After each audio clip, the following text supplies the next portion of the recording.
Welcome to a unexpected edition of the It's Cavalier podcast. It's your boy Mac, and today we got some crazy news. Honestly, something that came out of left field, and that is the contract extension of one Jarrett Allen, the center that we all know and love as the Fro. Now that deal gives him an additional 3 years with $91 million added to his current extension. And he was already on a budget deal, as many of us feel, but this kind of solidifies it. I mean, any day of the week that you can get Jarrett Allen under contract for about, I don't know, 30 million a season, it feels like a win. It feels like a good day. So this is where I'm at with Jarrett Allen at the moment. And I get it.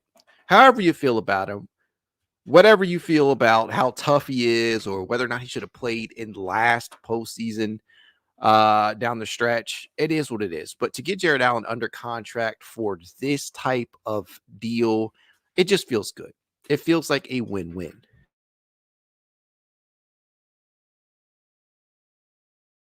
It feels like a win-win at this point in time. Now, this puts the core four together for a number of seasons. The Cleveland Cavaliers are apparently sold on this current core. There could be an additional deal made down the line, but as of now, they have Donovan Mitchell signed to a 3-year, $150.3 million extension. They just signed Evan Mobley to a 5-year, $224 million extension. They have Jarrett now for 3 additional years at $91 million, and they still have 4 years left on Darius Garland's contract extension that was signed a few seasons back. So this essentially locks the core four up, and for better or worse, this is what we are working with right now. Now, I know people feel all kinds of ways about this. They really do. A lot of people think that adding or keeping Jarrett Allen for the foreseeable future will stunt Evan Mobley's development because a lot of people feel like Evan Mobley's immediate future or his long-term future or outlook is at the center position. Now, I am not of the mindset that Jarrett Allen has to specifically be a center. I understand the rationale behind it because it does open the floor up a little bit more, especially if Evan Mobley eventually develops a consistent three-point stroke. That is the biggest thing for him. So I understand that line of thought. I understand being able to move him fully over to the 5. We saw a glimpse at what that could potentially look like for the future against the Boston Celtics, where frankly, Evan Mobley balled out. He did. He probably was the best Cavalier out there, sans Donovan Mitchell for large stretches of that series. It was a bit of a coming out party in regards to playoffs for him. So I understand the line of thought of maybe wanting to move Evan Mobley over to the center full time. But I also understand the rationale for locking up the core four for now, because right now, Jarrett Allen was, again, already on a bargain of a deal at just about $20 million per season. But with the cap being what it is, with the new CBA being what it is, being able to return Jarrett or keep him in town for a few more seasons at a very, very manageable cost, it's appealing to me. And the same caveats apply on court, right? We still need the front court spacing to continue to expand. We still need one of these guys to fully develop a three-point stroke rather, for this to work out past this upcoming season, even while adding a offensive mastermind like Kenny Atkinson to the equation. But at the end of the day, I mean, I think this is an indication that the front office believes in this current core. And however you feel, whatever side you lie on in regards to that, I mean, something to be said for being able to do that. And I don't think anybody was expecting this to happen now because, frankly, it just wasn't something that needed to occur just yet. But hell, I mean, getting this shit done early, it should make everybody feel good because the cost for Jarrett Allen, probably in terms of cap space, in terms of new contract, was only going to continue to rise with the cap, with the CBA being what it is.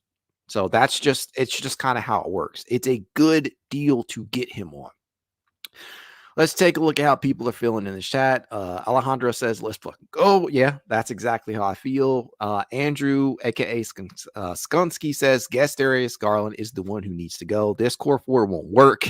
Go get me Cam Johnson and I will feel better.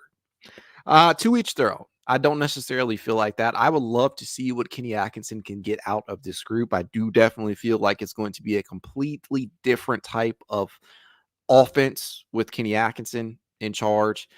Nikki Goel says, yo, Cavs on Mobley Allen working.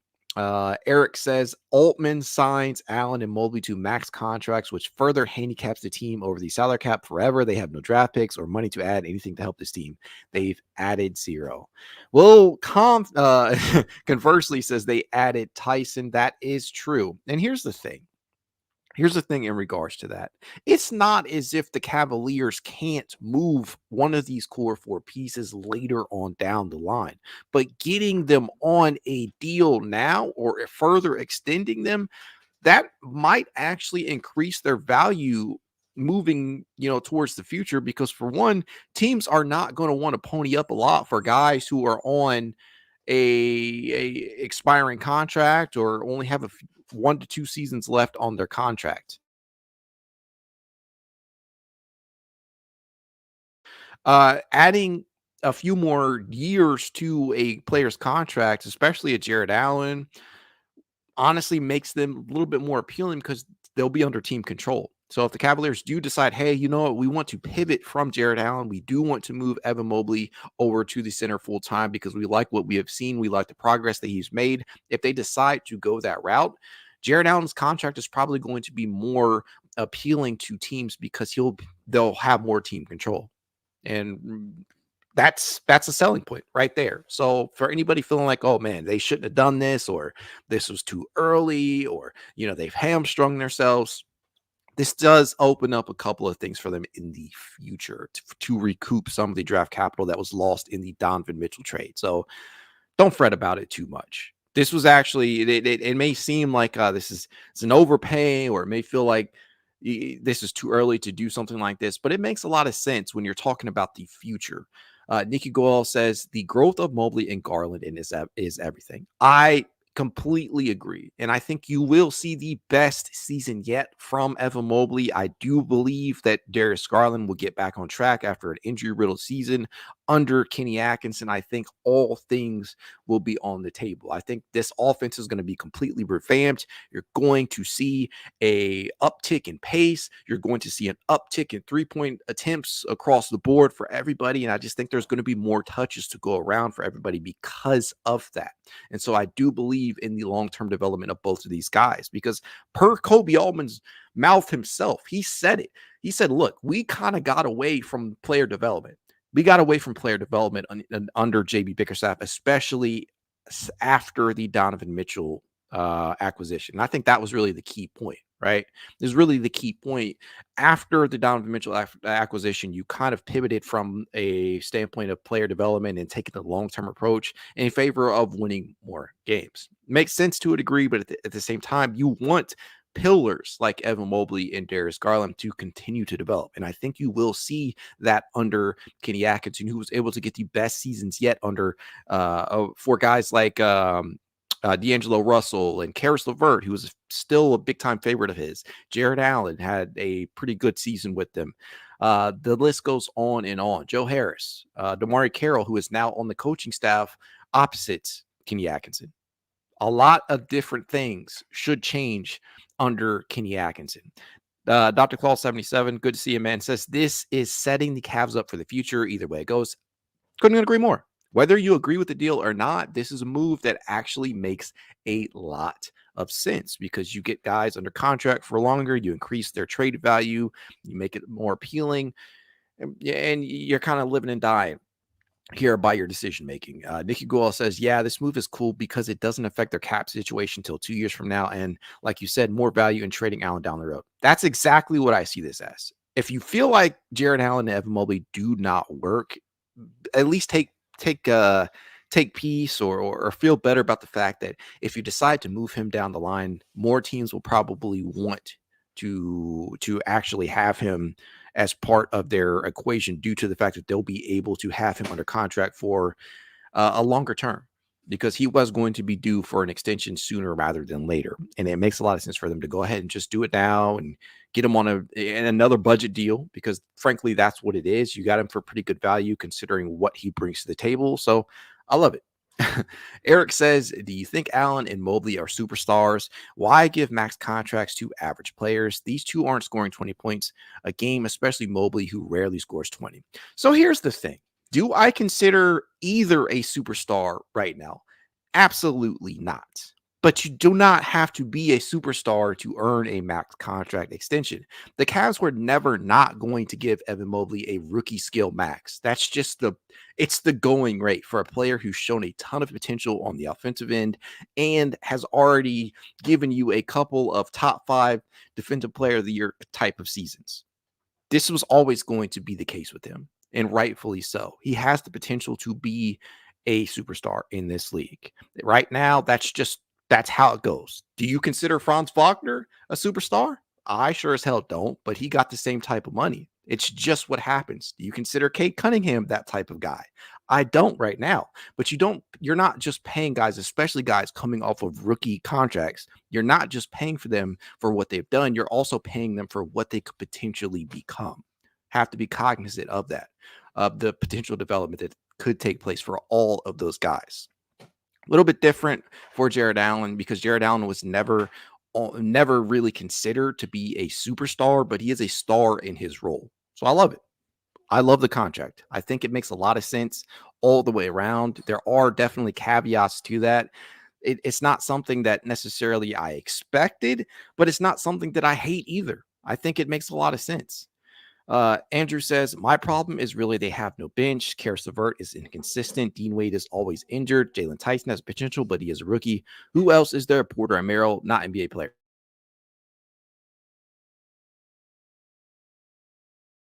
As far as the bench is concerned, look, they added Jalen Tyson via the draft. I do believe he is going to be a day one contributor, but past that, I don't know. It's all up in the air. I do believe under Kenny Atkinson that George Niang is going to experience a better year 2 in Cleveland. I do think he is due for a bounce back type year after shooting 40% or better in 5 straight seasons prior to jumping to signing with Cleveland. So, yeah, I think the bench should eventually level itself out. And whatever you end up doing with Okoro, whether you're signing and trading him for a player like DFS or you're taking an alternative route opposite that, I do think that the Cavaliers will be able to manage here because there are still some names that you're forgetting about, right? I think that Dean Wade, right? You mentioned here, while he is always injured, he is a guy that can give you production when he's there. Porter. Porter is a guy who is going to be able to give you a lot in that second unit in year 2, in my opinion. The only thing that he really has to work on is that outside shot, especially off the dribble. I think that if he is able to solidify himself within the rotation in year 2, we're going to feel much better about this bench.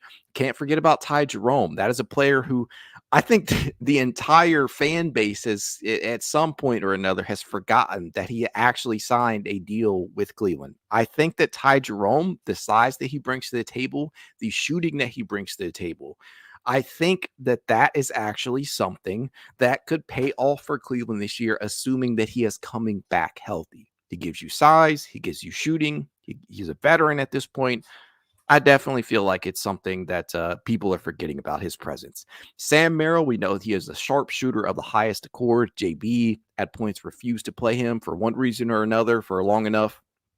And I do not believe that is going to be the case under Kenny Atkinson because Kenny loves to go 9 to 10 deep into the bench, something that JB was usually either forced to do or just frankly didn't want to do at all at times. So I think it makes a lot of sense. So I think it makes a lot of sense right now in terms of the positional outlook for the bench. I do believe that they're going to be able to throw out at least 4 guys that will be able to complement the starters, right? Because at the very least, you're going to be able to get production out of this bench, assuming you have health. Tom K says Kobe all in on core four, legacy and job are fully in. And I think this is the logical conclusion, right? For everybody that's crapping on Kobe or poo-pooing on Kobe, I get it to a degree, but at the same time, I mean, you just look at the talent he was able to put together in a short span of time. We can be mad all the live long day at the fact that yes, he did not make an acquisition at the trade deadline for 2 straight seasons, and that is a valid argument. There are points to be made on both sides, but at the end of the day, when he took the job, or rather, not necessarily when he took the job, when he initiated the rebuild after LeBron left, it was a desolate, barren wasteland in terms of assets, in terms of player star level talent, right? Kevin Love was on the decline, and I get the contract extension that was given to him. I understand that. Doesn't look great in hindsight, but at the end of the day, the man has been able to has been able to acquire Donovan Mitchell, the drafting of Darius Garland, whether it was always going to be a chance, knowing the lack of games of Vanderbilt, and he has turned into a star level, all-star caliber guard out there. So that's 2 stars right there. You drafted Evan Mobley. That's your potential pillar of the future. And Jarrett Allen, being able to acquire him so savvily from the Brooklyn Nets in the James Harden deal. That is 4 star or, all-star level talents right there within itself. He's had some misses in the draft. I understand that. He's had some misses in free agency. He has had some misses in terms of not being able to acquire a player via trade at the deadline. But at the end of the day, he has fielded a pretty competent roster. And if a few things shake out right, the entire conversation surrounding whether or not this is his final year in Cleveland or not is going to completely shift. So however you feel, whether you believe that Kobe Altman has been a crappy has been a crappy general manager or president of basketball operations or not, you can't argue with the results of being able to acquire a top 15 talent in Donovan Mitchell, being able to acquire a top 10 center in Jarrett Allen, being able to acquire a top 50 player or draft a top 50 player in Darius Garland, and having a defensive player of the year caliber guy in Evan Mobley and getting him under contract for long term. So there you have it right there. There are other moves that probably should be mentioned, but I won't go ahead and dive deep into it because it's not what this is supposed to be about. But yes, he has staked his claim to the core four, and he has put his legacy on the line. This season is going to tell us a lot, honestly, about the future. And I think that this move in extending Jarrett Allen only further cements that. Tom K says, any insight on cap hit? Does new contract start end of next year? Now, that's the one thing that I haven't actually looked into just yet. I believe that it is going to kick off after these. I think Jarrett Allen had maybe 2 more years left on his contract. I need to take a look at that. But yeah, I mean, you look at what it potentially is going to look like for him heading into the future. And I mean, this is where we at. I think that Jarrett Allen, his new contract is going to start on the 2026-27 season. So you have at least 1 more year prior to that year if you did not make this deal. So you had him under contract for at least 1 more year. So, I mean, the potential cap hits here, the estimated is 28 million in 26-27, 30.2 million in 27-28, and 32.4 mil in 28-29. And so that is what that's what the cap hits are looking like right now. And that's starting in 26-27. The cap hit for that year for his contract is 16.46%. So, I mean, that is where we're at with him in his contract right now. The Cavaliers, I mean, they locked up their core four. And that is all there is to it. That is really honestly all there is to it right now. Whatever else that they have to figure out, it's going to take some time. I don't expect the Isaac Okoro decision, even with this contract extension being made public, I don't expect a decision for Isaac Okoro to be made just yet. I do believe it will probably take a little bit longer. As we are all aware of, these things in Cleveland typically take some time.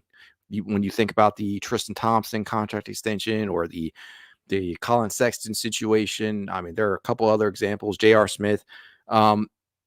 Usually these things take a little bit of time to play out, and I'm trying to be patient with it, but the last major domino to fall for Cleveland, because this was totally unexpected, is Isaac Okoro. So trying to find out what is going to end up happening with him, that will be the final domino to fall. And hopefully the Cavaliers are able to round out the roster with a few additional pieces, because as of right now, if I'm not mistaken, without having Isaac Okoro under contract or without knowing whether or not he's going to sign the qualifying offer, you still only have 12 players under contracts. So one would only assume that if you sign as Coro, that's your 13th guy. Maybe you go in and you acquire a big. Maybe you re-sign Isaiah Mobley. Maybe you give a shot to another big. Maybe you re-sign Tristan Thompson. I don't know, but I think that what will likely end up happening is the Cavaliers will keep an open spot. They will make one more acquisition, and pending what happens with Isaac, and then we'll just enter the season with an open roster spot with the intention of maybe filling that at the trade deadline or having that spot open for flexibility. Uh, Having that flexibility and being able to make an additional move at the deadline by having that roster spot open, that makes a lot of sense. Or potentially, if you want to, whoever's going to be on the two-way contracts, whether that's Luke Travers, Emoni Bates, or whoever else, you will maintain the ability to sign them to a rest of season contract. So there's a couple of different things that they could end up doing here, but I think this makes a lot of sense. Jay Diaz says, good deal, not mad at all, but I need a Coro in a Coral signing trade. And I think that is probably the direction that we will head in, because I'm about to put out some content on a Coral later on today, but I do feel like one of two things is going to end up happening. It's either going to be a sign and trade, or it's going to be a multi-year contract in Cleveland with either the intention of moving him at the deadline or moving somebody else like a Karis LeVert or George Niang. I do not believe that he ends up signing that qualifying offer. And I don't believe that ends up happening, because you don't want to risk him becoming an unrestricted free agent. You don't want to risk him leaving for nothing. You do not want to lose that asset for nothing. So I do believe that he will either end up being signed and traded, or they're going to sign him to a multi-year contract. Tony Mafaro says, don't forget, whatever contract Okoro signs, only half the salary is counted in a sign and trade. Yeah. And so I'm not expecting to get back a big time piece, but I do believe that there's still the framework for a potential DFS contract is still there. They might have to include a little bit more filler depending upon who else is in that deal, but certainly possible. So we'll have to see. Tony also says, re-sign Ice, fill the roster, then wait for the deadline, see what Karis and Ice can get on the market. Heavily, it still remains a big possibility. And let's not be coy here. However you feel about Isaac Okoro, whether you feel like he is a bust, whether you feel like he is a 3-and-D wing, whether you feel like he is a premier defensive talent out there, I can't fault you, right? Because he has looked like all of these things at certain points during his tenure, and he has looked like none of them at others.